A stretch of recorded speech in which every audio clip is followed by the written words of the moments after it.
என் நண்பா, உங்களை யாராவது அவமதிச்சா உங்க மனசு உடனே என்ன பண்ணும்? இவன் இப்படி பேசிட்டானே, இவனை சும்மா விடக்கூடாது, இப்பவே இதுக்கு பதில் சொல்லணும். கோபம் பொங்கும், மனசு துடிக்கும், மூளை முழுக்க ஒரே சத்தம். ஆனா ஒரு விஷயம் தெரியுமா? நீங்க பதில் சொல்லணும்னு நினைக்கிற அந்த நொடியில தான் உங்க அமைதி போகுது, உங்க சக்தி போகுது, உங்க கட்டுப்பாடு அவர்களுக்கு போயிடுது. நீங்க கத்தினா அவர் ஜெயிச்சார், நீங்க உடைந்தா அவர் ஜெயிச்சார். ஏன்னா அவர் சொன்ன ஒரு வார்த்தை உங்க மனசுக்குள்ள குடியேறிட்டது. இந்த வீடியோ உங்களுக்கு பிடிச்சிருந்தா ஒரு லைக், ஒரு ஷேர். யாருக்காவது வாழ்க்கை மாற்றம் ஆகலாம். நாம எல்லாருமே ரெஸ்பெக்டை எதிர்பார்க்கிறோம். ஏன்னா ரெஸ்பெக்ட் இல்லாத இடத்துல நம்ம மனசு பாதுகாப்பா ஃபீல் ஆகாது. யாராவது நம்மளை அவமதிச்சா உடனே மனசுக்குள்ள இந்த கேள்விகள் எழும். நான் இவ்வளவு சின்னவனா? அவன் எப்படி இப்படி பேசலாம்? இந்த கேள்விகள் தான் கோபத்துக்கு ஆரம்பம், சண்டைக்கு காரணம், உறவுகளுடைய காரணம். ஆனா ஒரு உண்மை இருக்கு. அவமானம் நம்மளை காயப்படுத்தல, நாம அதை உள்ளுக்குள்ள ஏத்துக்கிறதால தான் காயப்படுறோம். யாராவது ஒரு வார்த்தை சொன்னா அது காற்றுல பறந்து போக வேண்டிய விஷயம். ஆனா நாம என்ன பண்றோம்? அந்த வார்த்தைய மனசுக்குள்ள கொண்டு போய் மீண்டும் மீண்டும் ரீப்ளே பண்றோம்.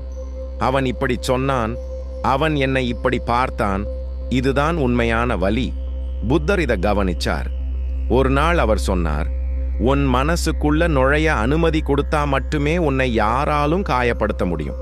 சாதாரணமா சொன்னா நம்ம மனசே நம்ம எல்லை. யாராவது நம்மளை அவமதிச்சா அது அவர்களோட நிலை, அவர்களோட மனசு, அவர்களோட காயம். அது நம்ம உண்மை இல்லை. புத்தர் சொன்ன அமைதி இதுதான். எதிராளியை மாற்ற முயற்சிக்காதே, உன் எதிர்வினையை மாற்று. ஏன்னா நீ கோபப்படும் போது அவர்கள் ஜெயிக்கிறார்கள். நீ அமைதியா இருக்கும்போது நீ உன்னை ஜெயிக்கிறாய். அடுத்த முறை யாராவது உங்களை அவமதிச்சா ஒரு நிமிடம் நிறுத்துங்க, மனசுக்குள்ள கேளுங்க, இது உண்மையா? இத நான் ஏத்துக்கணுமா? நீங்க ஏத்துக்கலன்னா அவமானம் சக்தி இழக்கும். அந்த நாளிலிருந்து நீங்க மாற்றம் ஆரம்பிப்பீங்க. உங்க அமைதி உங்க மிகப்பெரிய பவர் ஆகும். ஒரு நாள் ஒரு மனிதன் புத்தரை நேருக்கு நேர் பார்த்தான். அவனுடைய கண்களில் கோபம், வார்த்தைகளில் விஷம். அவன் புத்தரை கடுமையா அவமதிச்சான், திட்டினா, அவமானப்படுத்தினா, மக்கள் முன்னாலே கேவலமா பேசினா. அந்த இடத்துல இருந்த எல்லாரும் நினைச்சாங்க, இப்போ புத்தர் கண்டிப்பா பதில் சொல்லுவார். இவ்வளவு அவமானத்துக்கு யாரும் சும்மா இருக்க முடியாது. ஆனா புத்தர் ஒரே ஒரு வார்த்தை கூட பேசல. கண்களில் கோபம் இல்லை, முகத்துல வெறுப்பு இல்லை. சும்மா அமைதியா நின்னார். நேரம் போச்சு, அவனோட கோபம் தீரல. கடைசியில் அந்த மனிதன் கேட்டான், நான் இவ்வளவு பேசினாலும் நீங்க ஏன் எதுவும் பதில் சொல்லல? அந்த நொடியில மக்கள் எல்லாரும் அமைதியா நின்னாங்க. புத்தர் மெதுவா கேட்டார், ஒருவன் உனக்கு ஒரு பரிசு கொடுத்தா நீ அதை வாங்கலன்னா அது யாருக்கு சொந்தம்? அந்த மனிதன் யோசிச்சான். பிறகு சொன்னான், அதை கொடுத்தவனுக்கே. புத்தர் சிரிச்சு சொன்னார், அதே மாதிரிதான் நீ கொடுக்கிற கோபமும் அவமானமும் நான் வாங்கிக்கல, அதனால் அது உன்னோடதே. அந்த நொடியில தான் அந்த மனிதனுக்கு புரிஞ்சுது, புத்தர் பலவீனமா இல்லை, அவர் கட்டுப்பாட்டுல இருந்தார். அவர் எதிராளிய ஜெயிக்கல, அவர் தன்னையே ஜெயிச்சார். புத்தர் இத நமக்கே சொல்லிட்டு போனார். அமைதி என்பது பயம் இல்லை, அமைதி என்பது சக்தி. அடுத்த முறை யாராவது உங்களை அவமதிச்சா ஒரு நொடி நிறுத்துங்க, மனசுக்குள்ள சொல்லுங்க, இது எனக்கான பரிசு இல்லை. அந்த நொடியில நீங்க மாறுவீங்க, உங்க வாழ்க்கை மாறும். இந்த கதையோட உண்மை அர்த்தம் என்ன தெரியுமா? அவமானம் என்பது ஒரு விஷம். ஆனா அது கையில இருக்கிற வரை உன்னை எதுவும் செய்யாது. நீ அதை குடிச்சாதான் அது உன்னை காயப்படுத்தும். யாராவது உன்னை அவமதிச்சா அவர்கள் ஒரு விஷத்தை உன் முன்னாடி வைக்கிறாங்க. அப்போ நாம என்ன பண்றோம்? பதில் சொல்லி, கோபப்பட்டு, ஒரே விஷயத்தை மீண்டும் மீண்டும் நினைச்சு நம்ம மனசுக்குள்ள கொண்டு போய் நாம தான் அந்த விஷத்தை குடிக்கிறோம். அதுக்கு பிறகு சொல்றோம், அவன்தான் என்னை காயப்படுத்தினான். ஆனா உண்மை என்ன? அவன் கொடுத்தது ஒரு வாய்ப்பு தான். காயமாகணுமா வேண்டாமா நாம தான் தீர்மானிக்கிறோம். இதைத்தான் புத்தர் தெளிவா சொன்னார். உன் அனுமதி இல்லாமல் உன் மனசுக்குள்ள எதுவும் நுழைய முடியாது. அதனால தான் புத்தர் பதில் சொல்லல, கத்தல, தன்னை நிரூபிக்க முயற்சி பண்ணல. ஏன்னா பதில் சொன்னா அவர் கட்டுப்பாடு இழந்துடுவார். புத்தர் சொல்ல வர்றது இதுதான். நீ ரியாக்ட் பண்ணாத நேரத்துல தான் நீ கண்ட்ரோல்ல இருக்க. ரியாக்ட் பண்றவன் அடிமை, ரெஸ்பாண்ட் பண்றவன் அரசன். அமைதி என்பது பலவீனம் இல்லை. அமைதி என்பது மிகப்பெரிய சக்தி.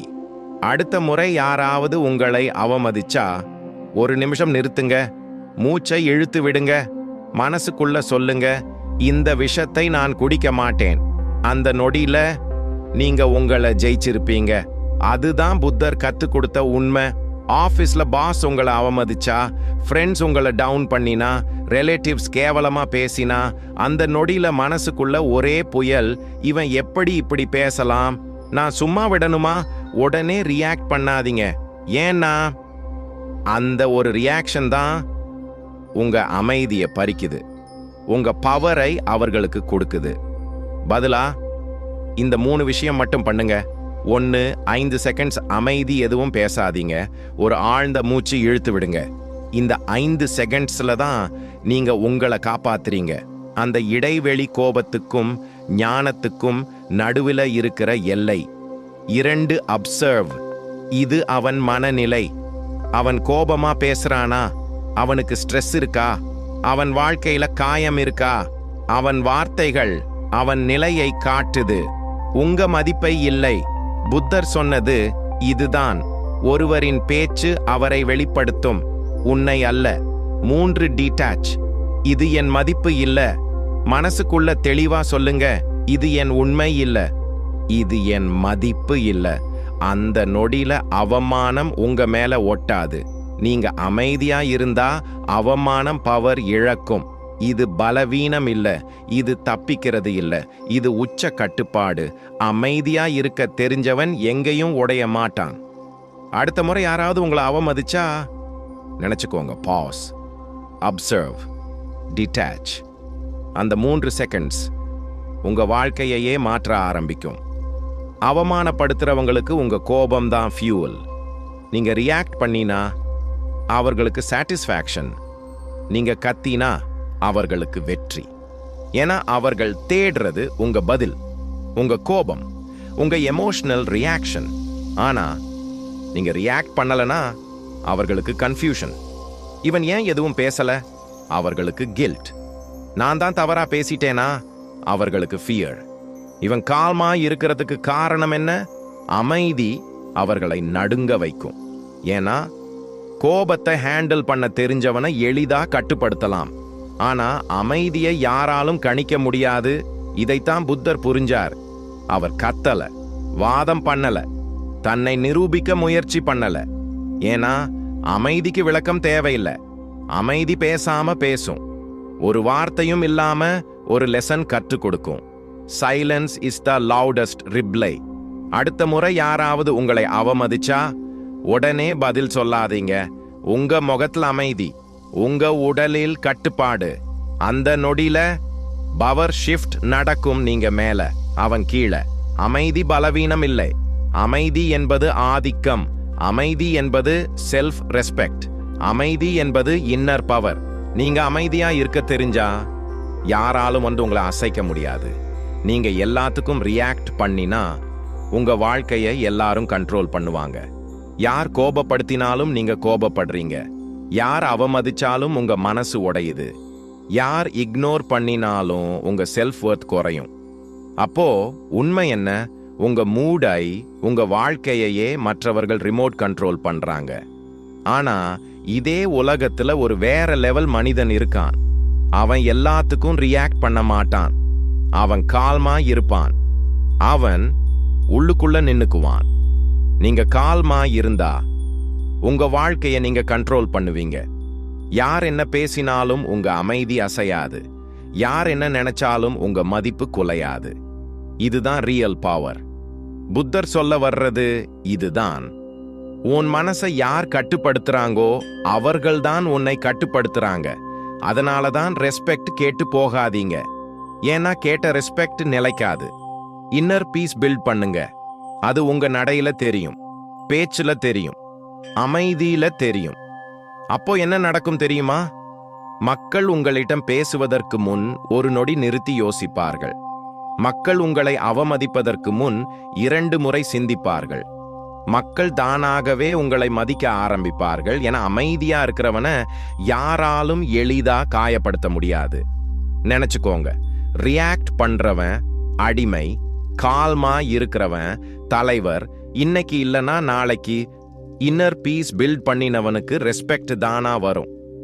அதுதான் புத்தர் கற்றுக் கொடுத்த வாழ்க்கை ரகசியம். இன்னைக்கு இந்த வீடியோ முடிஞ்சதும் நீங்க ரியல் லைஃபுக்கு திரும்புவீங்க. அங்கே யாராவது உங்களை அவமதிக்கலாம், யாராவது குறை சொல்லலாம், யாராவது உங்க மதிப்பை குறைச்சு பேசலாம். அந்த நொடியில ஒரே ஒரு விஷயம் மட்டும் நினைவில் வைங்க. நான் அதை வாங்கிக்கல. அவன் சொன்ன வார்த்தை அவனோட நிலை, அவன் மனசு, அவன் காயம். அது உங்க உண்மை இல்லை. நீங்க அதை வாங்கிக்கலன்னா அவமானம் அங்கேயே சக்தி இழக்கும். நீங்க அமைதியா இருந்தா அது உங்களை காயப்படுத்தாது, அது உங்களை வளர்க்கும். இன்னைக்கு நீங்க ஒரு பெரிய முடிவு எடுக்கிறீங்க. கோபத்தை இல்ல, அவமானத்தை இல்ல, ஈகோவை இல்ல, அமைதியை தேர்வு பண்றீங்க. அதனால தான் இப்போ இந்த நொடியில கமெண்ட்ல டைப் பண்ணுங்க ஐசியூஸ் பீஸ். இது கமெண்ட் மட்டும் இல்லை, இது ஒரு வாக்குறுதி, இது ஒரு மைண்ட் செட், இது ஒரு புதிய வாழ்க்கை ஆரம்பம். நீங்க அமைதியை தேர்வு பண்ணும் நாளிலிருந்து உங்க வாழ்க்கை மற்றவர்கள் கையில் இருக்காது, உங்க கண்ட்ரோல்ல இருக்கும், உங்க சக்தியில இருக்கும். இந்த வீடியோ உங்களுக்கு ஒரு நிமிஷம் கூட உதவி இருந்தா லைக் பண்ணுங்க, ஒரு மனசுக்கு தைரியம் சேரும். ஷேர் பண்ணுங்க, யாரோ ஒருத்தருக்கு இது வாழ்க்கை மாற்றமா இருக்கலாம். சப்ஸ்கிரைப் பண்ணுங்க, ஏன்னா இந்த சேனல் அமைதியை உங்க பவரா மாற்றும். நினைச்சுக்கோங்க, உங்க அமைதி, உங்க கட்டுப்பாடு, உங்க உள்ள சக்தி, அதுவே உங்க மிகப்பெரிய வெற்றி.